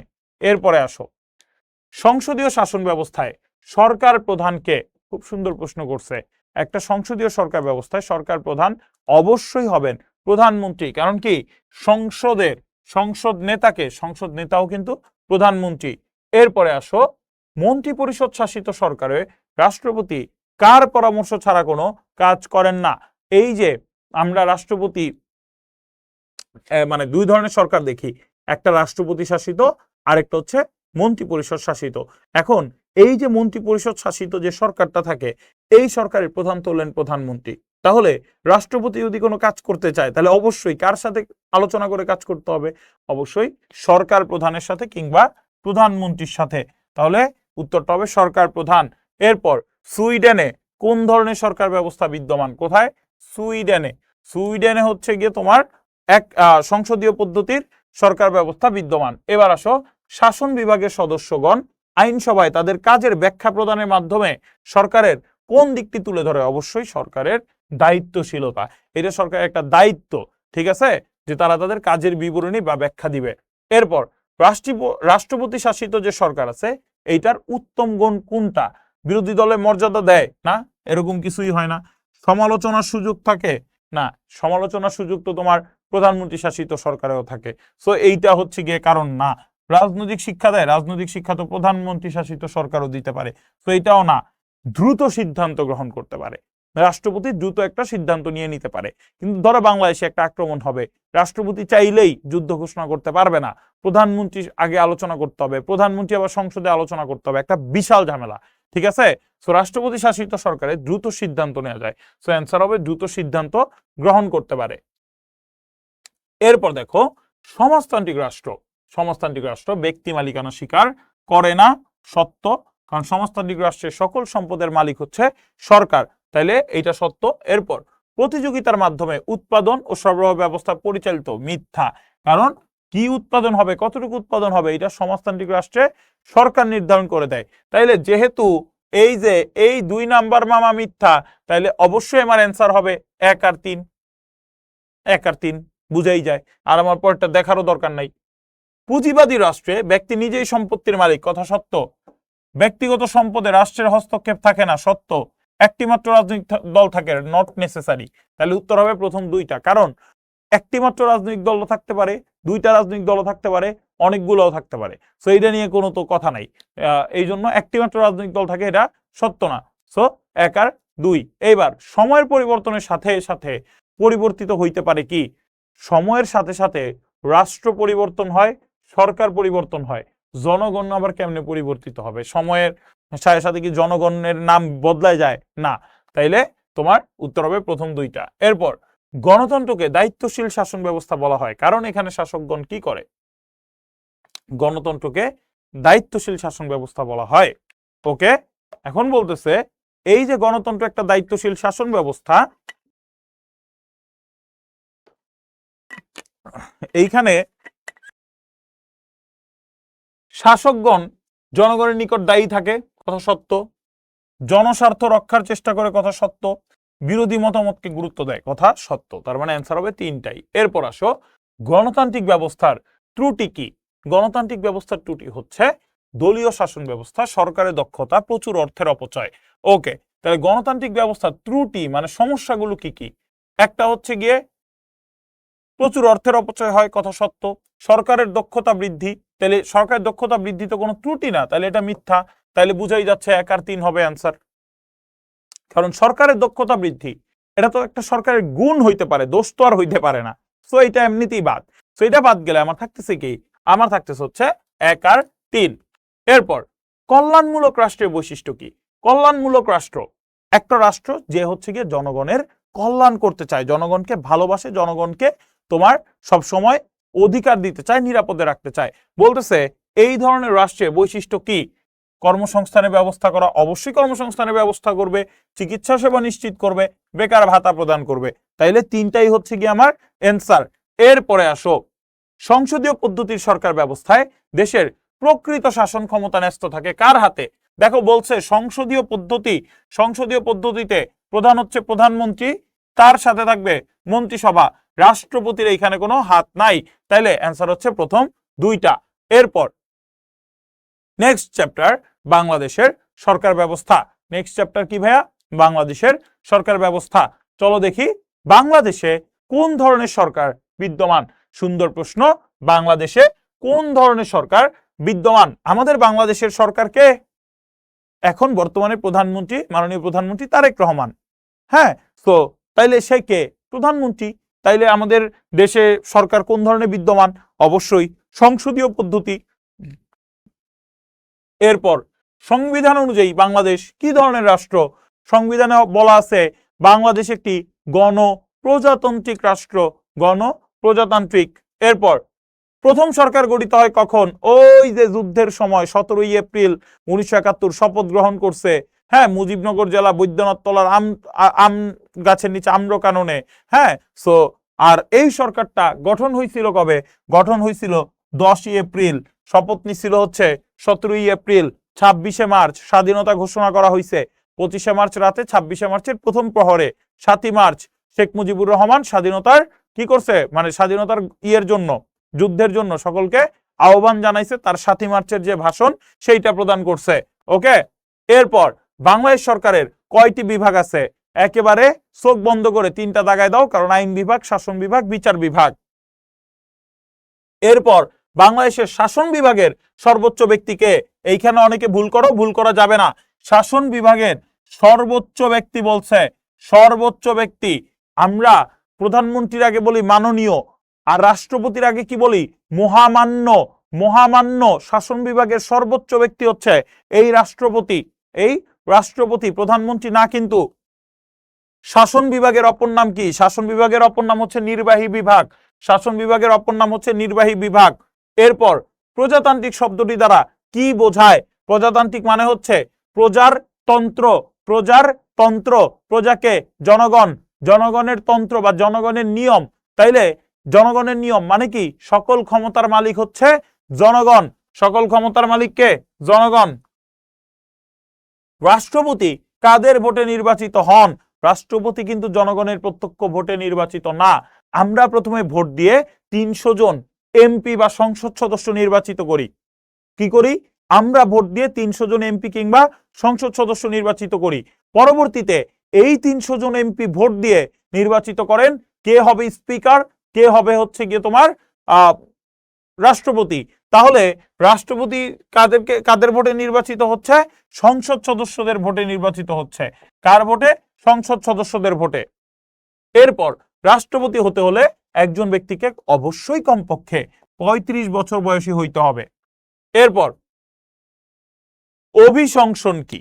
অভিশংসন হচ্ছে সংসদ সদস্যরা অনাস্থা প্রস্তাব কিংবা অভিশংসনের মাধ্যমে রাষ্ট্রপতিকে চাইলে অপসারণ করতে পারে কোনো সুনির্দিষ্ট কারণে।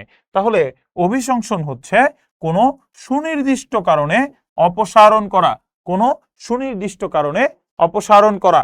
এরপর কোন পদ থেকে অভিশংসনের মাধ্যমে অপসারণ করা হয়? কোন পদ থেকে? মাত্রই বললাম, রাষ্ট্রপতি। এরপর অভিশংসন ব্যতীত পদ থেকে অপসারণ করা যায় না কাকে? রাষ্ট্রপতি। জাতীয় সংসদের অধিবেশন আহ্বান করেন কে? জাতীয় সংসদের অধিবেশন আহ্বান করা, মুলতবি রাখা, স্থগিত ঘোষণা করা, এই প্রত্যেকটা কাজ করতে পারেন হচ্ছে গিয়ে রাষ্ট্রপতি। ঠিক আছে?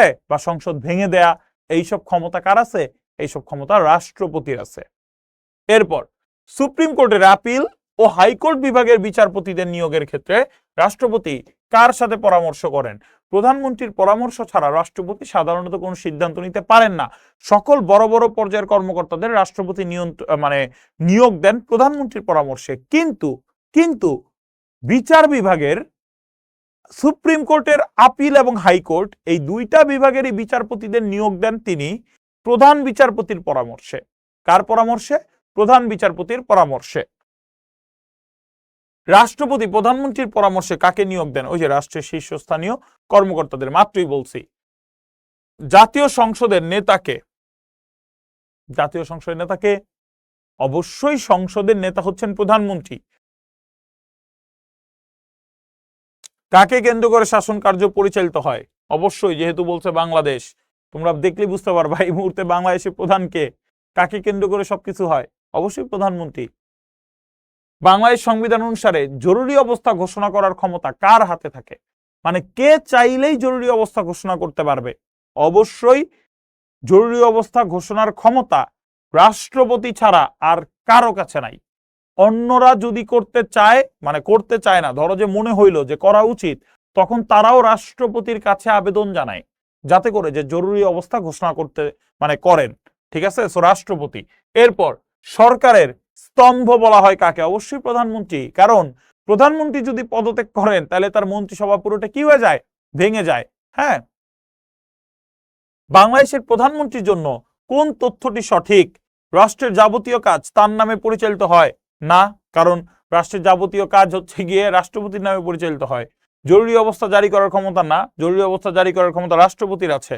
সাংবিধানিক পদের ব্যক্তিদের শপথ পাঠ করান না, হয় নাই। তাইলে প্রধানমন্ত্রীর কোন তথ্যটি সঠিক? তিনি সকল নির্বাহী ক্ষমতার অধিকারী। তিনি কি? তিনি সকল নির্বাহী ক্ষমতার অধিকারী। এরপরে আসো, প্রধানমন্ত্রীর নির্দেশ ও পরামর্শে জাতীয় সংসদে বাজেট উপস্থাপন করেন কে? প্রধানমন্ত্রী পরামর্শে জাতীয় সংসদে এই কাজটা করে অর্থমন্ত্রী। অর্থ সচিব, অর্থ সচিবের তো যাওয়ার ক্ষমতাই নেই। অর্থ সচিব তো আর নির্বাচিত প্রতিনিধি না, সে তো মন্ত্রণালয়ের সচিব, তাহলে এটা মিথ্যা। স্পিকার, স্পিকার তো আর বাজেট উপস্থাপন করেন না, তিনি তো আহ্বান জানান যে ভাই এখন আপনি উপস্থাপন করেন। আর প্রধানমন্ত্রীর নির্দেশে প্রধানমন্ত্রী তো জীবনও হবে না, প্রধানমন্ত্রীর নির্দেশে আবার প্রধানমন্ত্রী কেমনে বাজেট উপস্থাপন করবে? সেটা তো হবে না। তাইলে উত্তর হবে অর্থমন্ত্রী। এইবার আসো, কোনটি প্রকৃত শাসন ক্ষমতার অধিকারী? এখানে কোনটা প্রকৃত শাসন ক্ষমতা? অবশ্যই মন্ত্রী পরিষদ।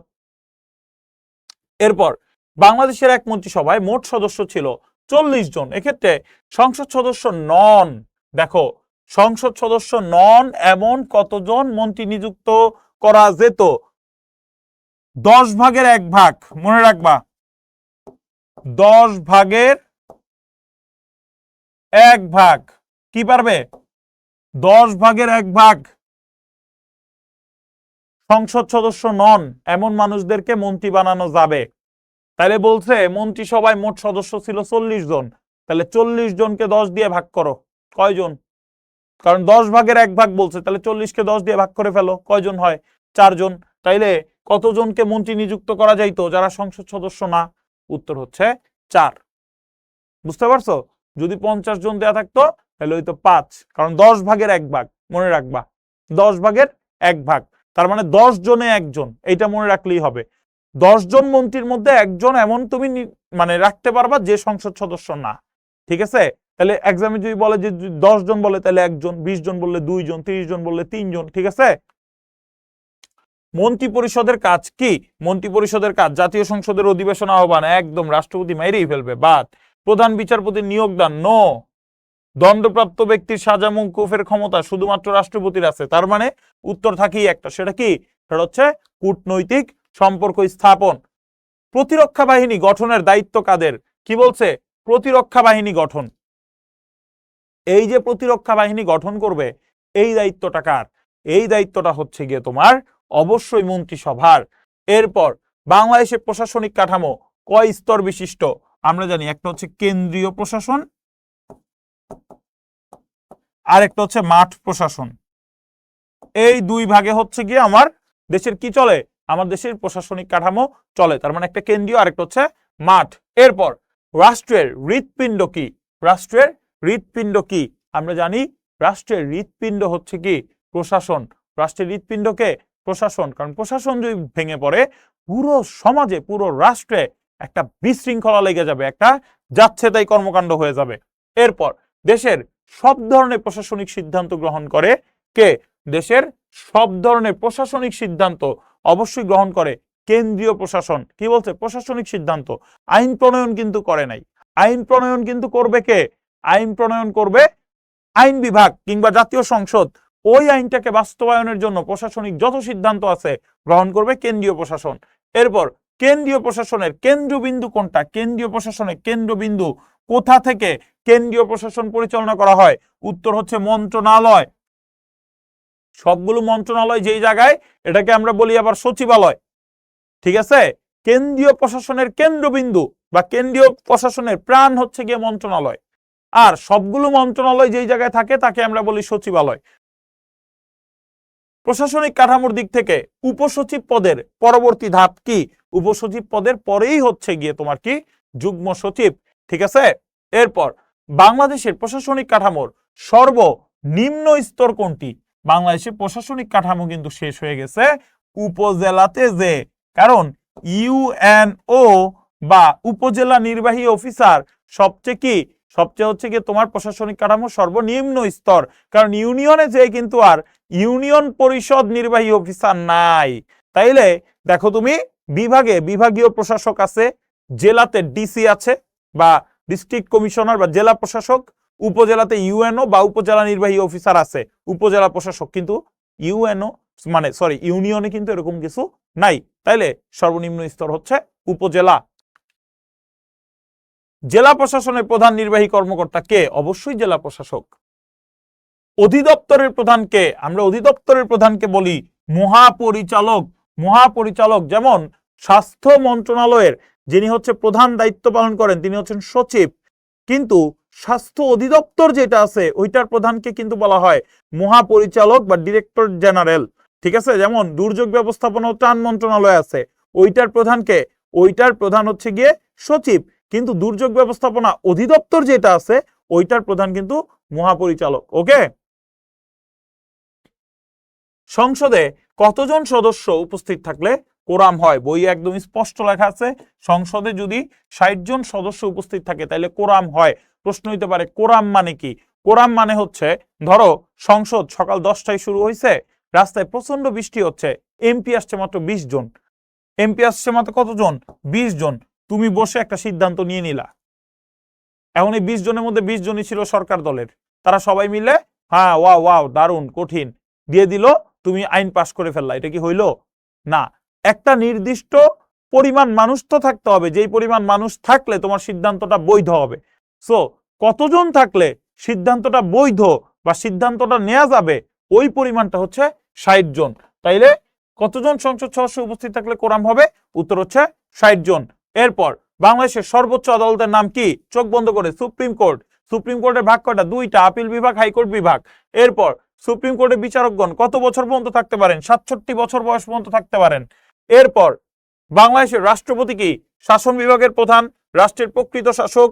উত্তর মিথ্যা, রাষ্ট্রের প্রকৃত শাসক তিনি জীবনেও না, প্রকৃত শাসক হচ্ছে প্রধানমন্ত্রী। তাহলে এইটা বাদ দিলে থাকতেছে আমার 1 আর 3। এরপর বাংলাদেশের রাষ্ট্রপতিকে নির্বাচন করে কে? জনগণ না, সংসদ সদস্যগণ আর হচ্ছে গিয়ে মন্ত্রীগণ। তাহলে 2 আর 3, কারণ জনগণ হচ্ছে সংসদ সদস্যদেরকে নির্বাচিত করে। এখন তাহলে মন্ত্রীগণ কেন?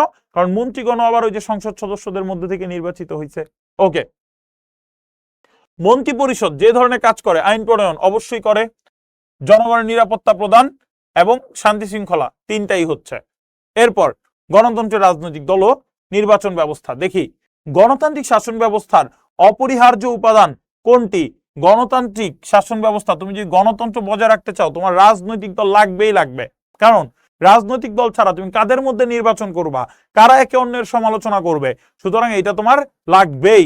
এরপর আধুনিক গণতান্ত্রিক শাসন কার্যত রাজনৈতিক দলেরই শাসন, উক্তিটা করছে অধ্যাপক ফাইনার।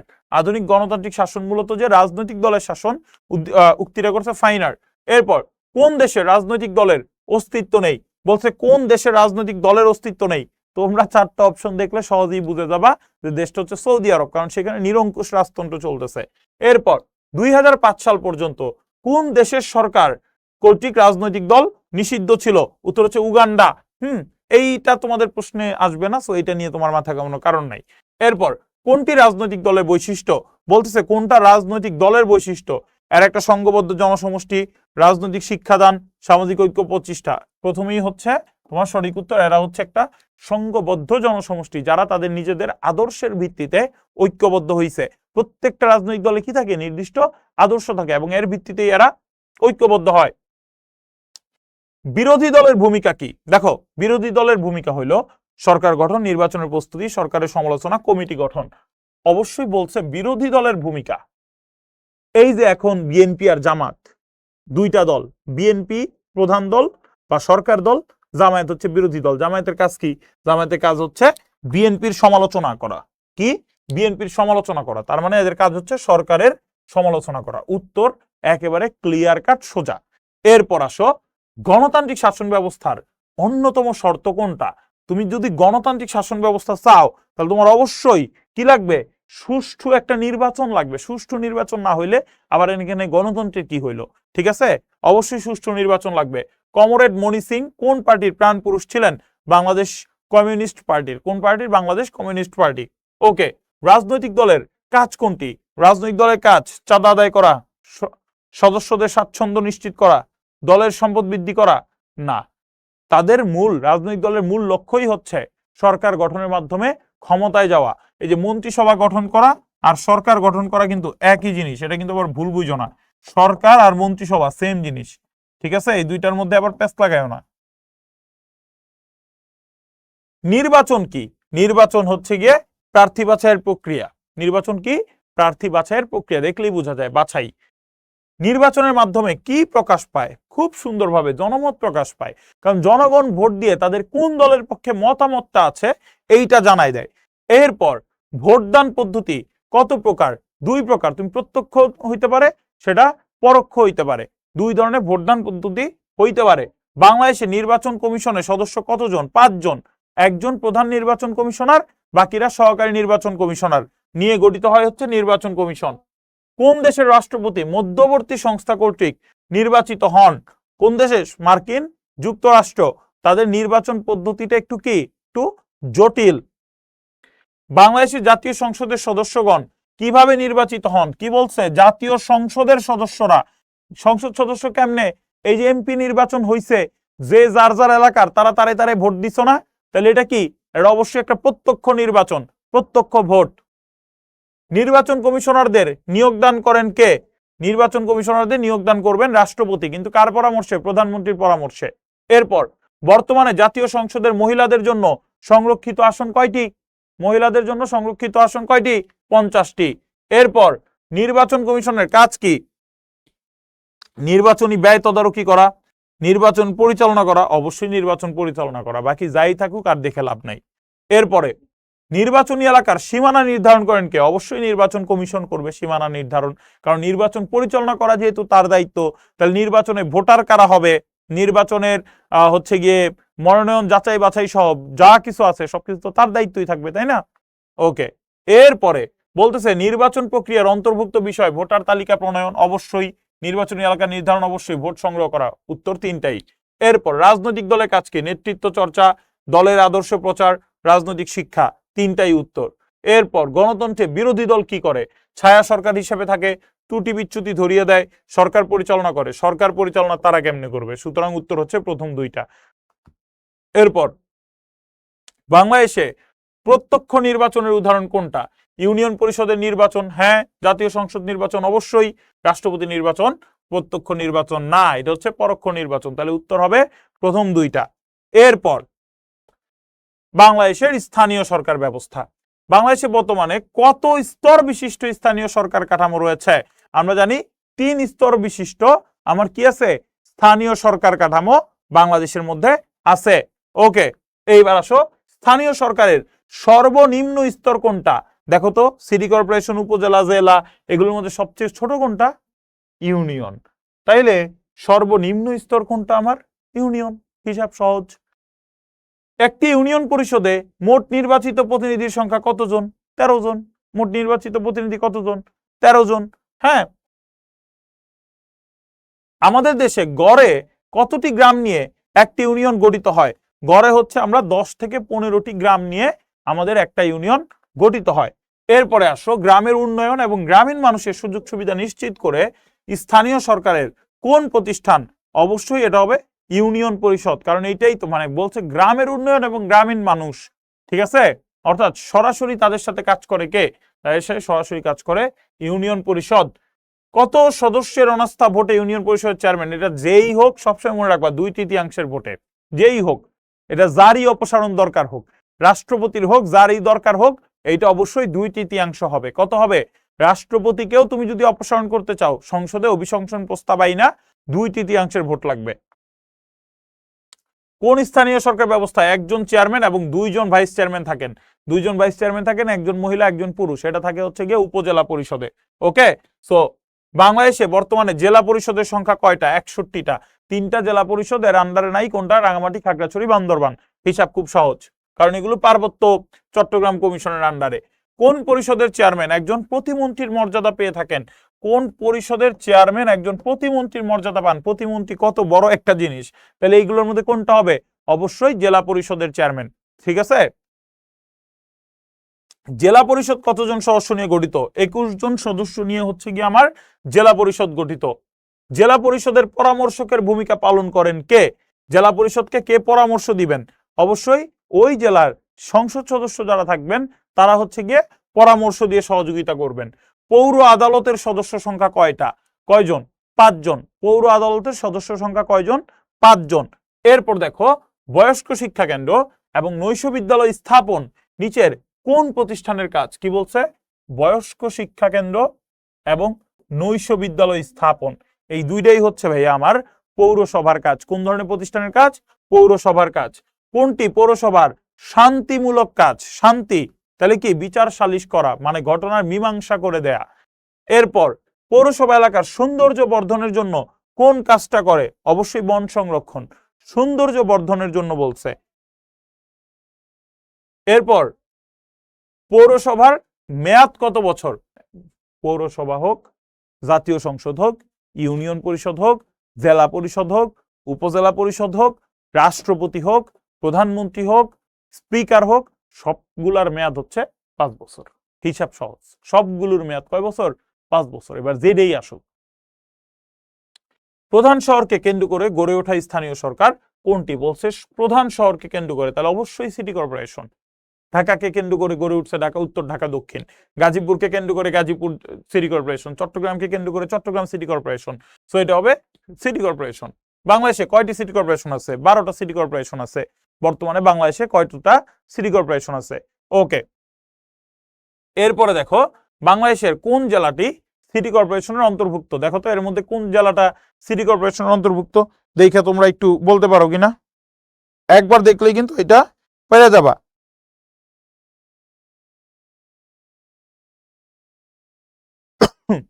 ওকে, বাংলাদেশে কোন জেলাটি সিটি কর্পোরেশনের অন্তর্ভুক্ত? দেখো, নাটোরে কি কোনো সিটি কর্পোরেশন আছে? নাটোর সিটি কর্পোরেশন নামে কিছু আছে? নাই। ফরিদপুর আছে? নাই। দিনাজপুর আছে? নাই। আছে কি? রংপুর সিটি কর্পোরেশন আছে। ওকে, সো এরপর আহমেদ সাহেব একটি সিটি কর্পোরেশনের মেয়র। তিনি কোন পদমর্যাদার অধিকারী? তিনি হচ্ছেন একজন প্রতিমন্ত্রী সমান মর্যাদার অধিকারী। কিসের? একজন প্রতিমন্ত্রীর। এরপর পার্বত্য চট্টগ্রাম শান্তি চুক্তি সম্পাদিত হয় কত সালে? পার্বত্য চট্টগ্রাম শান্তি চুক্তি, এটা হচ্ছে 2রা ডিসেম্বর 1997। 2রা ডিসেম্বর 1997।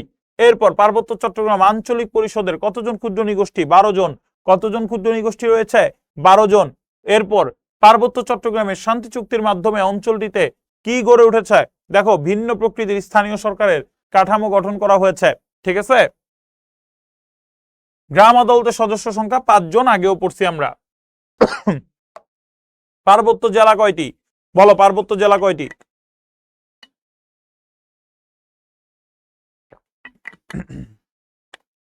এটা কিন্তু তোমাদের মাথায় রাখতে হবে।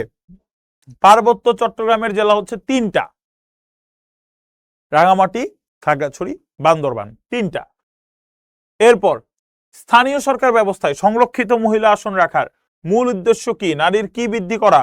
নারীর তোমার ক্ষমতায়ন নিশ্চিত করা। কি করা? নারীর ক্ষমতায়ন নিশ্চিত করা। এরপরে আসো, বর্তমানে পরিবার, সমাজ ও রাষ্ট্রে নারীর মতামত ও অংশগ্রহণকে প্রাধান্য দেয় কি বলে? নারীর ক্ষমতায়ন। সহজ প্রশ্ন। কত সালে আইএলও নারী ও পুরুষের শ্রমিকের একই ধরনের সমান মজুরি? অবশ্যই 1951 সালে। এরপর নারীর ক্ষমতায়ন কেন দরকার? ওকে, দুর্বল নারীদের সবল করার জন্য, সমতা ভিত্তিক সমাজ প্রতিষ্ঠার জন্য, নারীর পেশাগত বৃদ্ধি, না, নারীর প্রতি বৈষম্য কমানোর জন্য। কেন? নারীর প্রতি বৈষম্য কমানোর জন্য। ঠিক আছে, নারীর ক্ষমতায়ন দরকার কেন? নারীর প্রতি যাতে কোনোরূপ বৈষম্য না হয়, তাকে যাতে কোনো কিছু থেকে বঞ্চিত করা না হয়, সেই জন্য। জেলা পরিষদের আয়ের অন্যতম উৎস কি? ভূমিকর, হাটবাজার থেকে ধার্য, ফেরিঘাট থেকে অর্থ। 3টাই হচ্ছে গিয়ে তার আয়ের উৎস। নারীর ক্ষমতায়ন বলতে কি বোঝায়? পরিবারে নারীর অবস্থান, নির্দ্বিধায় নিজের মনোভাব প্রকাশ, নারীর আর্থিক সচ্ছলতা। 3টাই হচ্ছে গিয়ে আমার বোঝাচ্ছে নারীর ক্ষমতায়ন। শেফালির জন্ম রাজধানী ঢাকায়। ঢাকা থেকে অনেক দূরে সে দাদুর বাড়িতে বেড়াতে গিয়ে ঢাকা শহরের নির্বাচিত প্রধানের ন্যায় এখানে একজন নির্বাচিত প্রধান আছে। শেফালির দাদুর এলাকার নির্বাচিত প্রতিনিধি কে? অবশ্যই মেয়র, কারণ বলছে ঢাকা শহরের মতো করে এখানেও আছে।